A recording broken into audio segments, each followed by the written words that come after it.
Bueno, muy buenas noches, querida psicóloga Daniela Zamora, psicóloga de Solca Ambato. Bueno, al igual agradecer la presencia de la abogada Soñita Castillo, que es abogada del Complejo Judicial del Norte de Quito.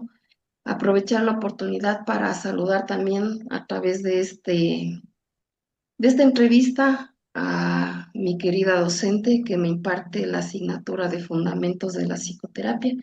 Y bueno, vamos a aprovechar la oportunidad para dialogar en base a la Ley Orgánica de la Salud Mental. Bueno, me gustaría conocerles a cada una de ustedes. Quisiera dar paso a la abogada Soñita Castillo para que se presente y nos dé a conocer dentro de su base profesional en lo cual usted se desempeña.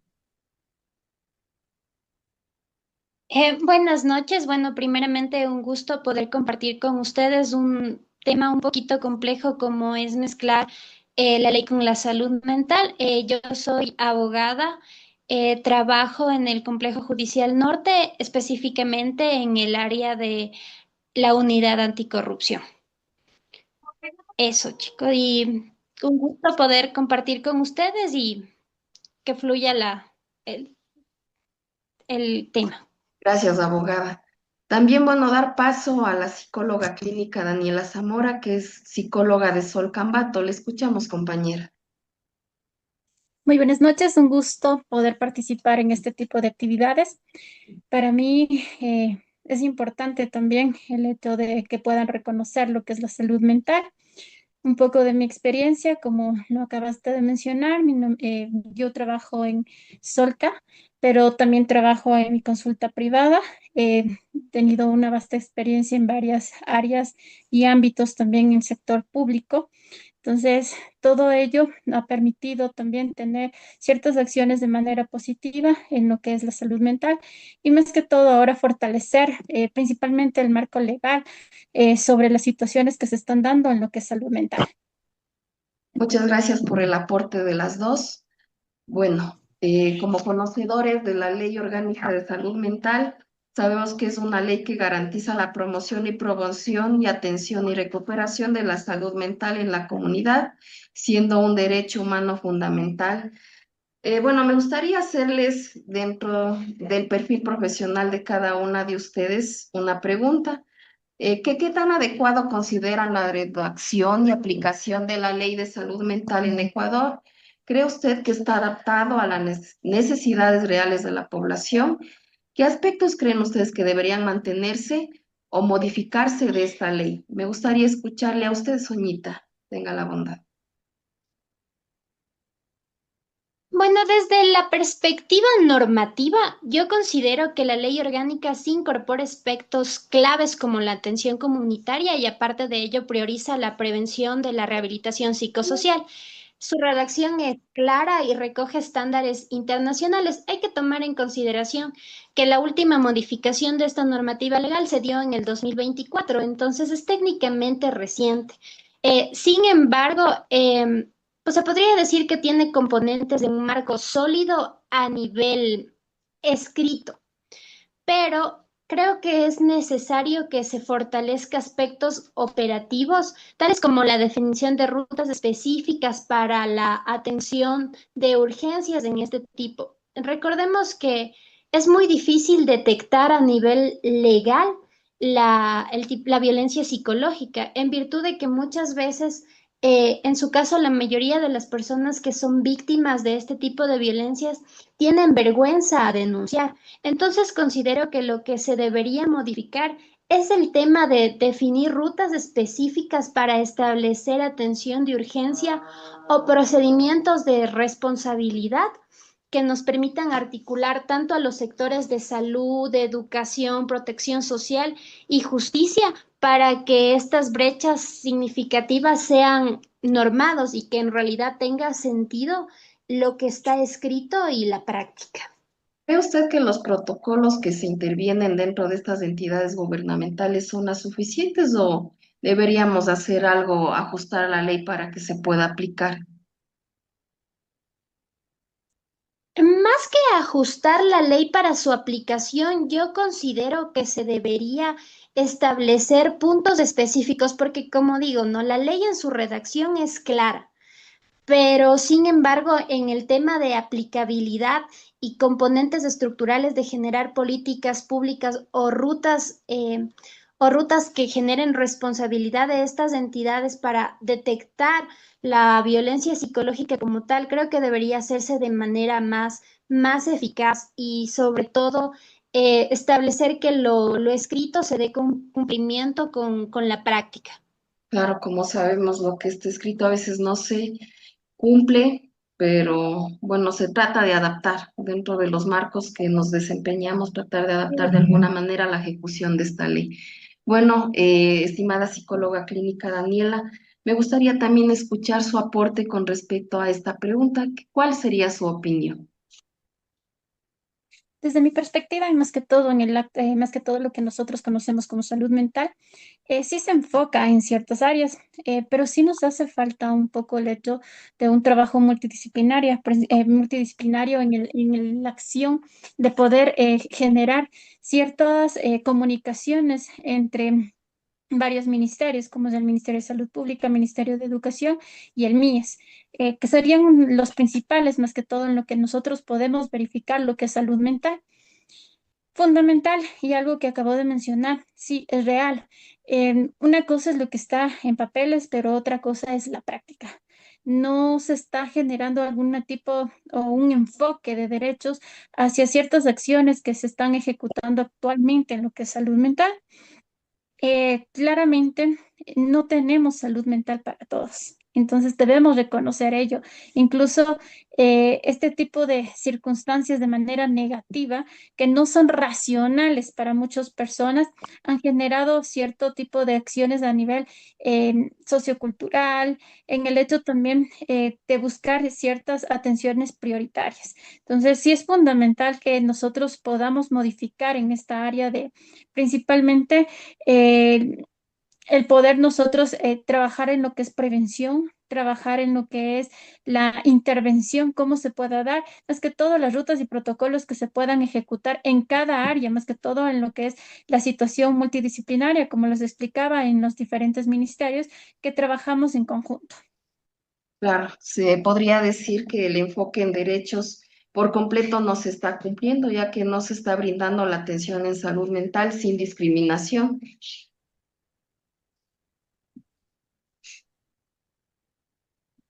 Bien, pasemos a la siguiente pregunta. En su experiencia, ¿cómo evalúa la responsabilidad del Estado en la prevención de riesgos psicosociales y en la atención a los grupos de atención prioritaria según lo establecido en la Ley de Salud Mental? ¿Consideran ustedes que estas obligaciones se están cumpliendo o que aún existen aspectos por atender? Abogada Soñita, tenga la bondad, ¿qué opina al respecto? Bueno, si bien es cierto, la ley es específica al establecer el fortalecimiento de la atención prioritaria en cuanto a los modelos de intervención comunitaria y sobre todo a los grupos vulnerables, yo creo que en la práctica existen brechas significativas en cuanto a la atención, especialmente de niños, niñas, adolescentes y sobre todo de mujeres que son víctimas de violencia psicológica. Como yo lo mencionaba hace un momento, creo que la violencia psicológica es la más difícil de detectar. En realidad, bueno, lo hablo desde mi experiencia profesional, ¿no? Usted mira en una audiencia eh, a una persona que ha sido maltratada físicamente y dice, ok, es víctima de violencia física. Pero muchas veces las mujeres o los niños víctimas de violencia no hablan este tema. Entonces, legalmente, a veces las instituciones no generan un mecanismo adecuado para determinar si existe o no violencia. Muchas veces, por parte de la unidad judicial no se da a veces la intervención del equipo técnico o muchas veces dicen, no, sabe que no, no hay un psicólogo, no hay un psiquiatra y se deja de lado el tema. Entonces, considero que deben existir primero más programas de prevención y sobre todo el tema de que tratar de que todos los organismos que hace un rato comentaba la doctora se articulen entre sí. Entonces, a veces vemos a una persona normal, tranquila, pero no sabemos en realidad las situaciones que pasan en su mente hasta que de manera lamentable muchas veces estas terminan en suicidio. Entonces, yo sí considero que en la práctica persisten brechas significativas que hay que atender. Entonces, creo que debería por parte del Estado ofrecer servicios especializados concentrándose en áreas, sobre todo en áreas rurales, donde muchas veces estos tipos de servicios son escasos. Es verdad, y no se cumple con los ejes que esta ley de salud mental propone, la de promoción y prevención, atención integral y comunitaria. Se podría decir, según lo que usted nos menciona, que hay un déficit en la cobertura en la que brindan estos servicios para promover la ley orgánica de salud mental. Sí, efectivamente, yo considero que hay un déficit y que eso es algo que se debería fortalecer. Como le dije antes, si bien la ley está escrita, en la práctica hay brechas que dejan mucho que desear en cuanto a ese aspecto. Muchas gracias por su aporte. Estimada psicóloga Daniela Zamora, ¿cuál es su aporte con respecto a esta pregunta? En realidad sería aumentar un poco más a la situación que nos acaba de mencionar la abogada por motivo de que sí, nosotros vemos en casos de violencia, en ciertas situaciones, más que todo el riesgo psicosocial, pero no nos vamos más allá porque algo importante y es donde todos nos desenvolvemos en el ámbito laboral, en donde realmente no hay una situación donde se pueda realizar una ruta o un protocolo, donde decir, por ejemplo, una persona se siente de esta manera. Claramente, como lo manifestó la abogada, caras vemos, patologías no sabemos. Entonces, lamentablemente, existen ciertas reacciones de parte de de las personas, seres humanos, que en sí pueden ser activadas a ciertas acciones y es fundamental nosotros ir reconociendo que con la prevención trabajaríamos muchísimo más por el hecho de que nos va a permitir abrir ciertas brechas de conocimiento, como el hecho de nosotros conocer signos y síntomas, por ejemplo, si es que tú te encuentras muy estresado, cómo poder manejar este tipo de acciones también, pero realmente no existe aquí a nivel nacional. O sea, sí tiene que ver, como les manifestaba anteriormente, la parte del trabajo multidisciplinario también entre ministerios, porque ni ellos se tienen muy consolidado esta parte de rutas y protocolos, que en sí también las personas que hemos trabajado en el sector público reconocemos que hay muchos déficits. El hecho de que, vamos a decir, en el Ministerio de Educación siempre es la derivación a los estudiantes con cierta dificultad, pero para coger un turno en el centro de salud, ¿cuánto tiempo? O sea, no tenemos salud mental a la mano para todas las personas. Y esto es un riesgo total, porque las personas tienen cierta manera de actuar y sabemos que en este tipo de acciones podemos actuar de manera negativa, no racional, donde también podemos identificar ciertos hechos como los que se están viviendo actualmente, ¿no? Que podemos observar el hecho del femicidio, que ya es un boom en todo lado, en todos los sectores de Ecuador, las ciudades. Entonces, sí es fundamental nosotros poder reconocer este tipo de acciones.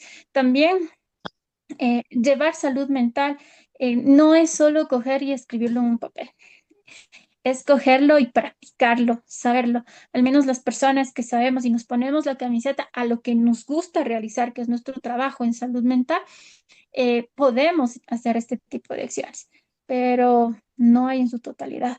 Entonces, sí nos falta trabajar en esta parte porque el riesgo psicosocial sigue elevándose. Vemos que la parte de la ley a veces cubre en ciertas acciones, pero no en todas. Entonces, sí es un poquito poder generar mayor análisis. También el reconocimiento de que muchos... bueno, también algo que se debería mencionar, ¿no? Porque tuvimos ese problema en los títulos de psicología, en los cuales nos decían que psicología clínica sí podía, solo psicología no podía, psicología educativa incluso daba terapia. Entonces, todo eso, si debemos nosotros generar un lineamiento positivo para que no exista una dificultad, y eso sí les falta un poquito ese reglamento para no tener inconvenientes, al igual que también para que no exista riesgos psicosociales. El hecho de que si nosotros hablamos, siempre menciono a ciertas personas, más que todo cuando vamos a trabajar en lo que es salud mental, si los médicos, ellos para poder atender un paciente necesitan tiempo de también tener el hecho rural para que puedan después ejercer su profesión, sí hace falta. Porque también hay muchos psicólogos que están experimentando con la salud mental. Entonces, eso también es un riesgo psicosocial y eso no se está viendo totalmente en esta parte de la ley de salud mental. Entonces, todo ello sí sería importante, ¿no? Porque gracias a todo este tipo de situaciones ha habido suicidios, ha habido violencia, hay de todo, sí, por tipo de acciones, acorde a las circunstancias que se han ido presentando en el ambiente. Como les dije, también algo que para mí es fundamental, también el ambiente laboral, porque cada una de las áreas donde nosotros nos envolvemos es importante para poder prevenir. Sí, la formación profesional, bueno, creo que voy a resaltar algo de aquí.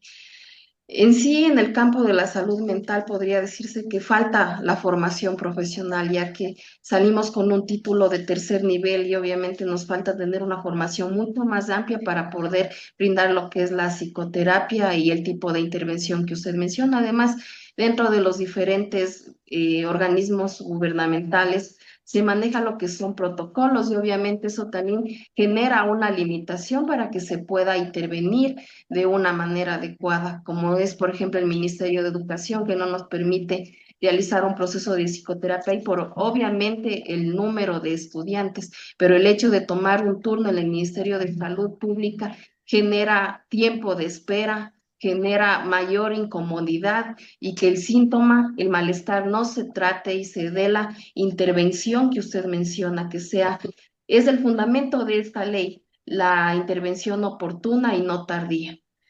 Con ello, también nos lleva a la siguiente pregunta, que es ¿hasta qué punto ampara el consentimiento libre e informado su intervención profesional? ¿Y cuándo se considera que el usuario ya no tiene la capacidad legal o clínica para otorgar esto?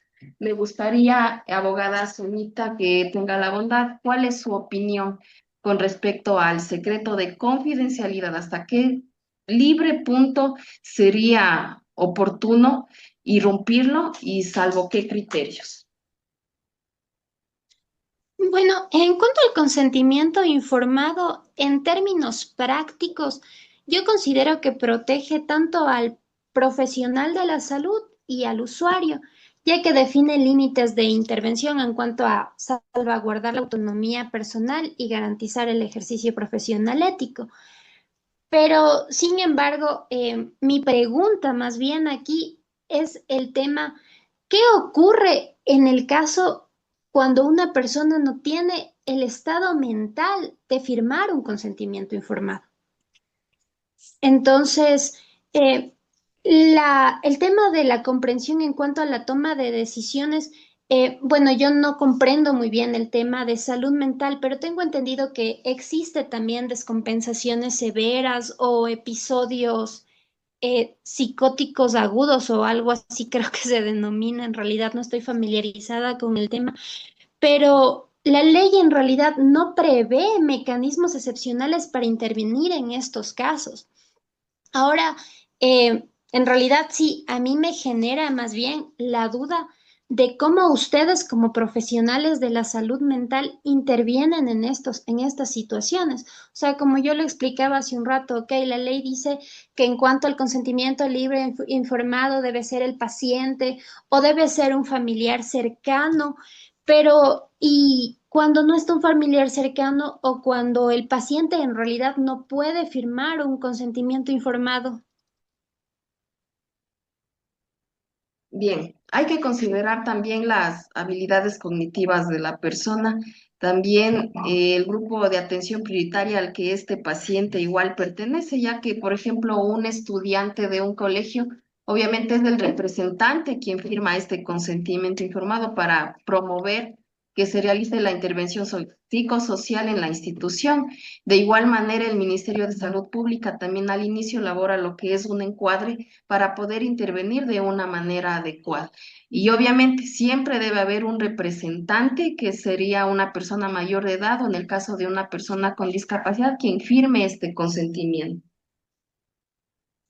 Mm, Te puedo cortar ahí. Sí sería importante acotar ciertas acciones que nosotros ejecutamos principalmente en la vida práctica, puesto que en realidad hay pacientes, como lo acaba de mencionar, con ciertas patologías, como el episodio psicótico transitorio, en lo cual el paciente puede venir y tú lo ves y parece normal, pero netamente presenta sintomatología. Es por ello que nosotros debemos tener una buena experiencia y aparte de ello, también la preparación para poder ejecutar cierto tipo de reacciones y más que todo, saber cómo sobrellevar este tipo de acciones, principalmente cuando estamos hablando de este tipo de dificultades o síntomas que se presentan en pacientes.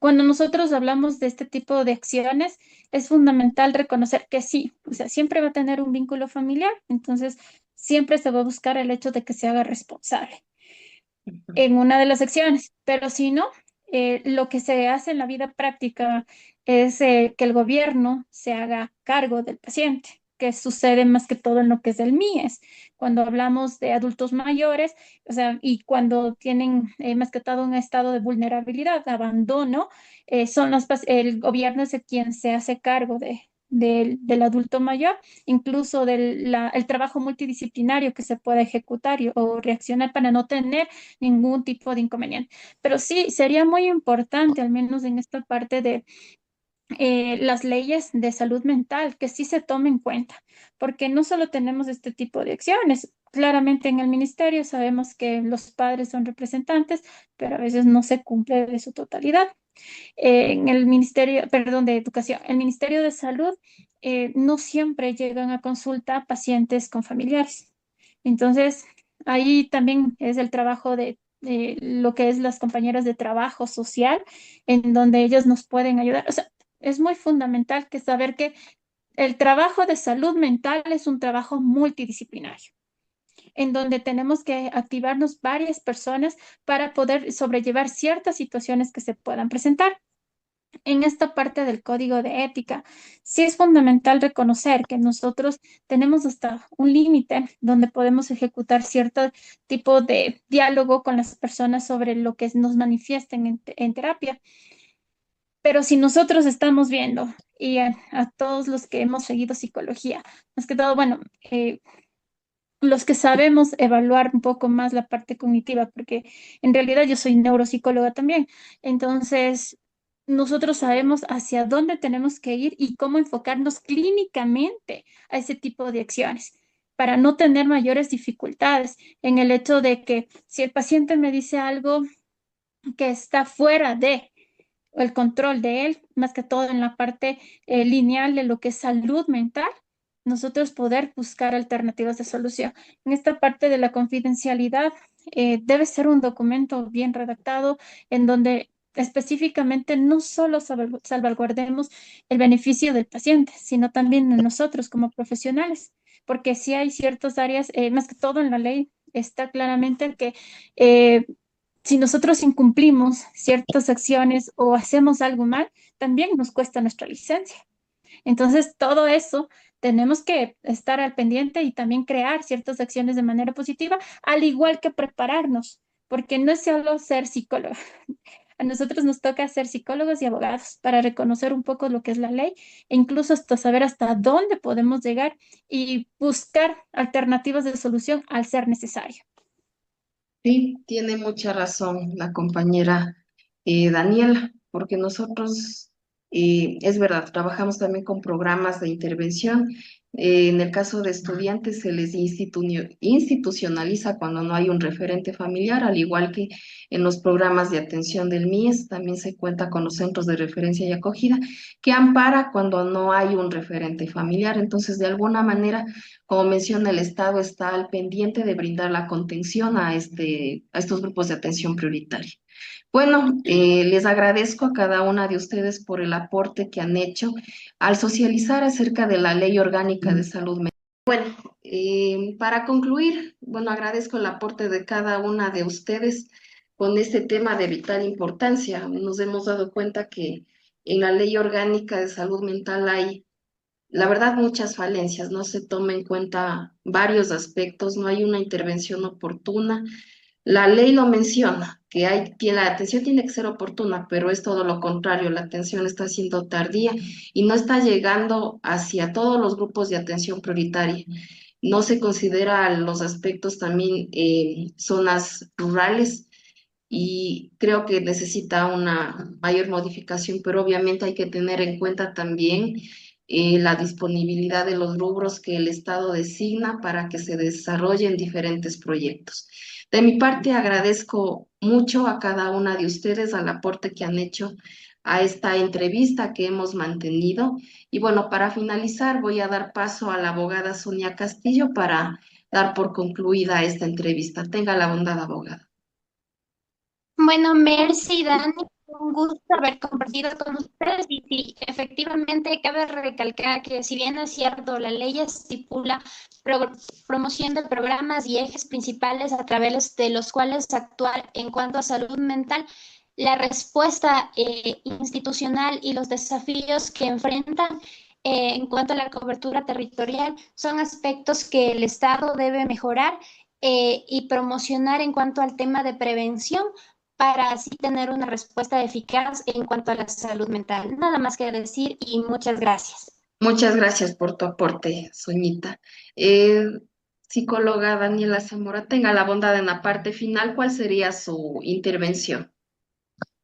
Bueno, agradecerles por habernos dado este espacio, más que todo para ir reconociendo ciertas acciones que en realidad están haciendo falta en esta ley y en las normativas que deberían venir a futuro, principalmente al hecho de cómo nosotros como psicólogos debemos actuar y más que todo prepararnos para poder atender ciertos casos que son muy importantes.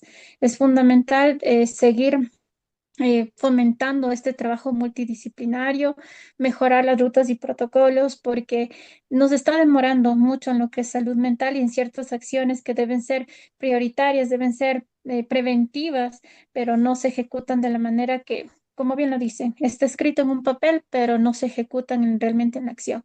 Entonces, sí es fundamental nosotros poder trabajar en este tipo de acciones, mejorar en los hechos que sean necesarios y claramente siempre todos desde nuestras áreas laborales, poner ese granito de arena para poder seguir avanzando, avanzando mucho más allá, porque eso es lo que necesitamos socialmente, poder seguir avanzando en lo que es salud mental para poder sobrellevar y tener un mejor país. Muchas gracias por el aporte de las dos. Les agradezco bastante. Ha sido enriquecedor saber desde la parte legal y desde la parte terapéutica cómo se va ejecutando y las falencias de esta ley. Muchas gracias a ustedes y que tengan una excelente noche. De igual manera. Igualmente,